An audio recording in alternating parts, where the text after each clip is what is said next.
యోహాను సువార్త 12:24 అనుకుంటా.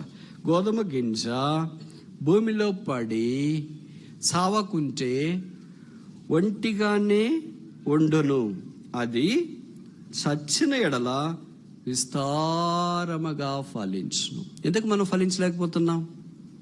మనం సరిపోవటానికి ఇష్టపడట్లేదు. అందరూ బతకాలనుకుంటున్నాం. అంటే అర్థం ఏంటి? భౌతికంగా బతకాలని కాదు, ఆత్మీయంగా బతకాలని మనం అనుకుంటా ఉన్నాం. I don't like to die for myself. నా కోరికలకు, నా ఆశలకు, నా సెల్ఫిష్నెస్కి నేను చనిపోవడానికి ఇష్టపడట్లేదు. నాకు కొన్ని చిత్తాలు ఉన్నాయి, కొన్ని ఆలోచనలు ఉన్నాయి, కొన్ని కార్యాలు ఉన్నాయి. కనుక దాని కొరకు నేను బ్రతకాలనుకుంటున్నాను. అది ఎవరు ఫలించు 30 అంతలు 60 అంతలు 100 అంతల్లోనికి వస్తున్నారంటే గోధుమ గింజ వలె భూమిలో పడి, not I but Christ. The more I die, the more I be fruitful. ఎంత ఎక్కువగా చనిపోవడానికి ఇష్టపడతానో అంత ఎక్కువగా నేను ఫలవర్తంగా